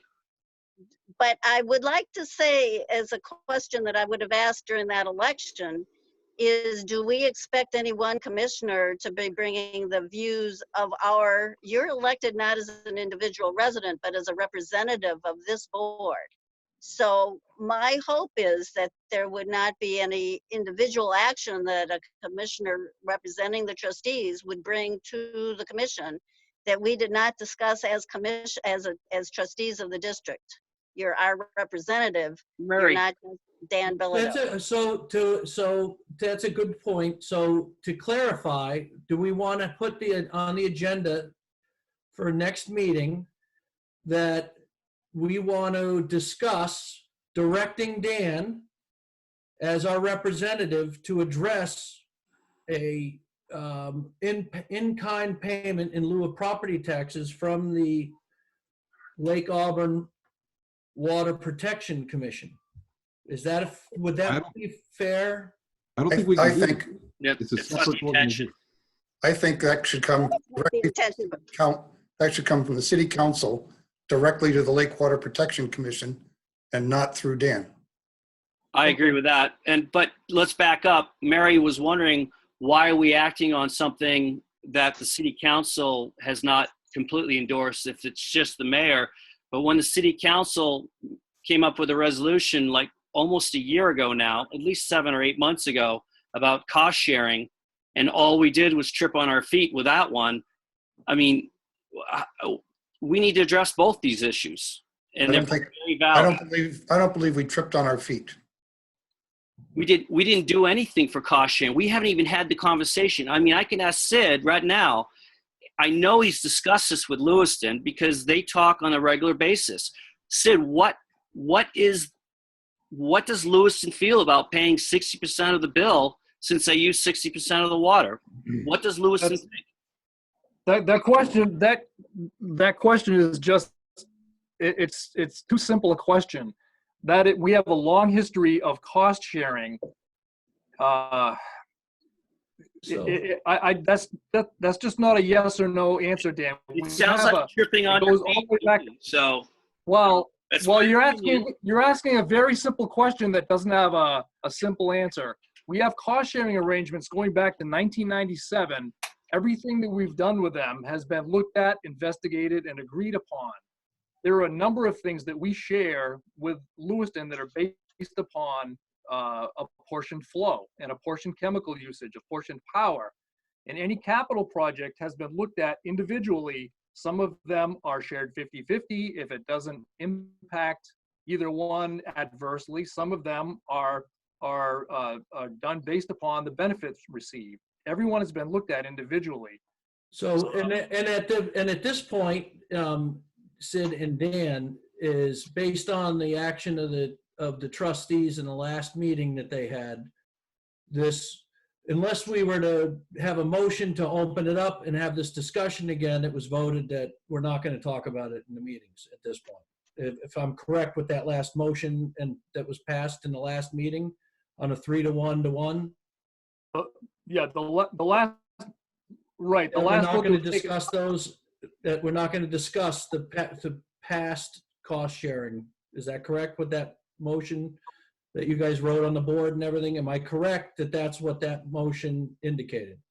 It That was, was it was passed. agreed that we would keep the existing cost share as it currently exists and look at projects moving forward individually, which is, Right. which is So, continuing so what at we've this always done. point, it's not an agenda item on this meeting, and so we're not gonna discuss it because it's not an agenda item on it. So I understand.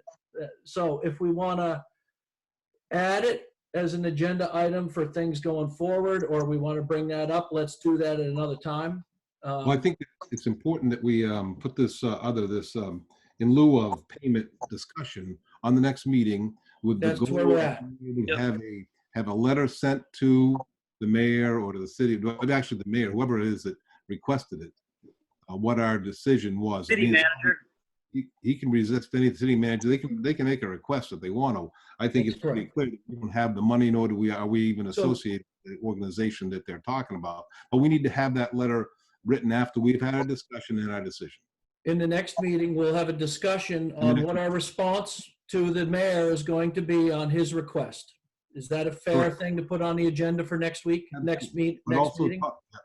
also talk about the whole fire protection.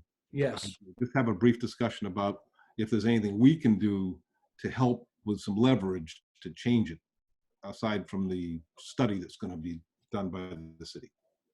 Yes. And I know So that, Steve, as president, you were told by the mayor at the last city council meeting or the workshop to carry the ball on this one. How do you interpret the instruction you were given now that you're president of the Auburn Water District? I believe the words were something like, get it done. well, I don't, first off, I don't work for the mayor. What, number one? I Yeah, represent Ward 3. So, and two, I think we're handling, his request was to go to the water department, go to the water board, and I think we're answering his request. And I think we're doing it in a way that is respectful to that institution and this organization. So I like Andy's response. And I think everybody's feedback here is positive in regards to how we want to address it.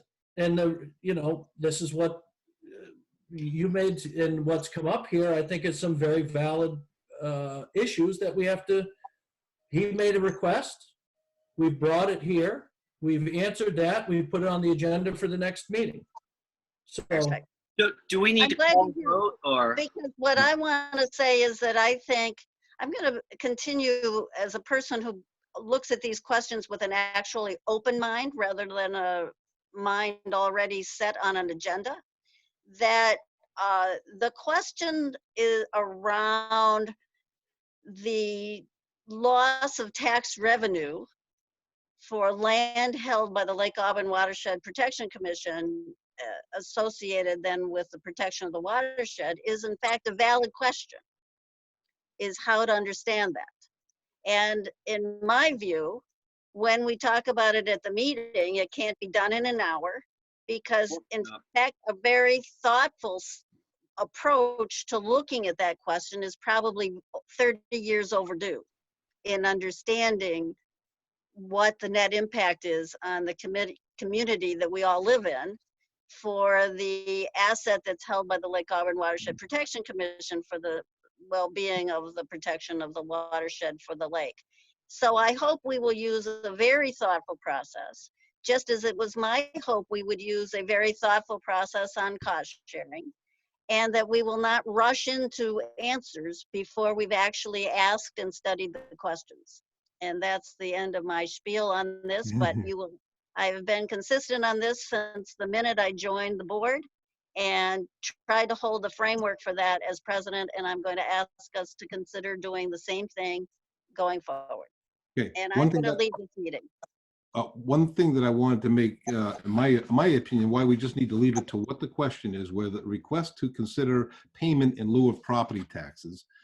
the response is probably going to be, well, our water district doesn't own any property that is under that particular umbrella. And we don't That's have any correct. control over that property that's under that umbrella. So we can't, without taking revenue out of the water district, to take care of this. And I don't think we should plan on doing that. So really, the discussion should be based on what the request is. And if we want to go into future agenda items that talk about whether or not they should pay taxes or not pay taxes, that's been a state battle, goes back to LePage and before, trying to decide whether or not these organizations should or should not pay taxes. But that's Well, it's separate. This, So to address this, we're going to put it on the agenda for the next meeting. based on how it was discussed to us, exactly. the way it So was- can we then table this discussion as it's, Well, we're at 6 no, o'clock now. we don't. So we're we not- already have a motion and a second. I'm sorry. Motion and a second. Can we vote to put this on the agenda for the next Yeah. meeting? Yes. Yeah, please. I'd like to point out, we don't have an official request from the city, specifically what they're asking. Have something in writing, specifically authorized by the city council, asking us what they really want, and not just a verbal request from an individual who does not represent the city officially. We could certainly ask for that before the next meeting. True. Please do. That could be on the agenda, and if we Please don't do. get a written request, then maybe we have to deal with it that way as well. But it should be on the next agenda, I think. Okay. To putting it should this be on the city- request on the next agenda, do we have a vote? All in favor, say yes. Yes. Yes. No. All against? No. Who, I guess with the Zoom thing. Casey's So- voting no. Casey's no. Any other no's? Bob votes no. Bob votes no. There are abstentions. I abstain. Mary abstains. So does that mean we're 4-2-1? I vote yes. 421, yeah. Okay. Do we have anything remaining on the agenda? I've got trustee open session, is that correct? I've lost track of where on the agenda we are. Yeah, we're all set. Where we That's are, where Steve. we're at. If we're in trustee open session, I just have a quick, had a quick comment, two questions, basically. One was, what was and what will be the public meeting notification system now that we're doing this electronically? I know, I believe I just got the link, was it yesterday? That should probably be something that we get out and try to make sure people are aware of that.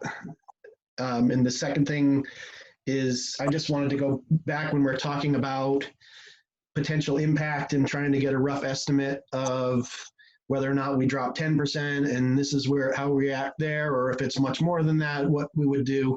Do we have any case, and this can be for a future, I can just follow up directly with Sid, but does anybody recall any case where we have had a significant impact on our receivables, maybe the financial crisis? I don't know if that's something that was ever, or any other kind of situation where we've come across something that we can compare to and say, here's what happened in this X situation, and this is what's happening now so far. So we can kind of keep real close tabs on what's really happening, because there's a lot of back and forth as to how much, everybody's guessing how bad everything's going to be. But I'd really like to see if there's anything we can look back in time to show a significant drop in receivables, receipts basically, or increase in receivables time. That's all. Thanks. I can answer those questions if you like. In terms of the advertisement for the meeting, as Mary mentioned right up front, we're actually utilizing the City of Auburn's Zoom Pro account. So we've advertised this meeting. We gave the Zoom access to all trustees. For public access, we've published independently a telephone number, so anyone from the public can phone in, they can listen and speak during open session. We Publish did it that on the for website or city yes, site? publish it on the website. It's available on the website, and that meets our obligation because we must have public access available for for this meeting. Checking around the state, some other departments have done different things. We did not want to publish the Zoom application out to the public because depending on what's going on, you're opening yourself up. A lot of districts have had meetings where people just come in and bomb the meeting. They'll I didn't want 90 people on the screen. It would just be unmanageable. So that's the reason we did this the way we did. In terms of your That makes sense. Just before you move on really quickly, that makes perfect sense. I was just going to say, if you do have people, I believe you can set it up so you have people that aren't authorized to participate can still type messages. I don't know if that's something that is an option that we want to look into. I think that would encourage people to come. It would prevent people from, basically everybody's muted except for us. And anybody else can send chat messages. I don't know if that's something that we can consider, but go ahead, sorry. Just to address that too, I'd say I'm really hoping by May 20th, we're having a meeting in person. Based on the governor's supposed to raise this thing and on the 1st, so I'm hoping that happens, in which case I think we should plan on having the meeting in person. And if people are uncomfortable, they could dial in, but Steve, I'd like to agree with that. I think that especially if we hold it in the community room at Auburn Hall, it's really easy to be social 6 feet apart, and that's a they're great right idea. in that room. It's a room that you can record in, and we could really spread out. And I think the dynamic of being in one place is incredibly important for important business. Yeah. So, and if anyone was not comfortable with being in a room together, they could dial in or Zoom in. But for those of us who are okay with it, I think we should move to a bigger room than the conference room of the Water District so we could really spread out. I would agree with that. And by folks, I do have to get going here. So I'm Yeah, at the me end too. of my. Do we have a motion to adjourn? Wait, did we voted, we passed it, it's on the agenda. Any other business? Motion to adjourn. Motion to adjourn. I move we adjourn. I second that motion. Okay. All in favor? Aye. Yes. Opposed? Bye, guys. Y'all Thank be you. safe, everybody. Bye-bye. Andy. Thank you. Thanks.